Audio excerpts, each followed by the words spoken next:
Bienvenidos al catálogo de la Red de Bibliotecas de Aragón. En este vídeo vamos a mostrar cómo pueden renovar sus préstamos sin tener que acudir a la biblioteca. Para poder renovar sus préstamos es necesario estar identificado con usuario y contraseña, que se introducen en la esquina superior derecha de la página. El número de socio consta en la parte inferior del carnet bajo el código de barras.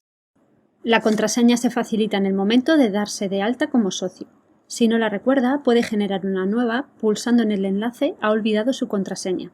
El sistema le pedirá que introduzca su número de socio y correo electrónico, que debe coincidir con el introducido en su ficha de socio. Se enviará un correo para poder restablecer la clave. Si tiene alguna dificultad, póngase en contacto con la biblioteca. Tras introducir los datos, pulsaremos el botón Conectar. Aquí vemos que ya nos ha identificado, pone nuestro nombre. Entraremos clicando en Mi biblioteca. En esta opción se nos permite, además de ver nuestros datos, una serie de prestaciones como cambiar la contraseña o cambiar nuestro correo electrónico. También podemos incluirlo en nuestra ficha de socio si no lo hubiésemos hecho anteriormente. En este enlace de la parte superior podemos ver el número de préstamos que tenemos.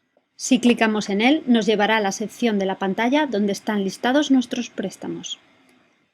Todos los préstamos se pueden renovar una sola vez por otro periodo igual, a partir del día siguiente al préstamo y hasta la fecha prevista para su devolución, si ningún otro usuario ha realizado una reserva sobre dicho ejemplar.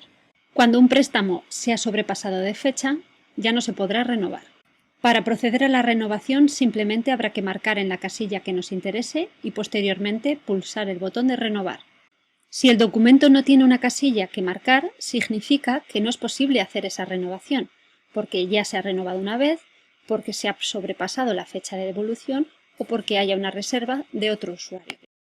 Automáticamente, la fecha de devolución de los materiales que hayamos renovado habrá cambiado por el plazo que corresponda según el tipo de material. 7 días para películas, discos y revistas, 21 días para el resto de materiales.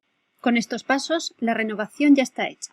Para finalizar, volvemos a la parte superior de la página y clicamos en el enlace Cerrar sesión.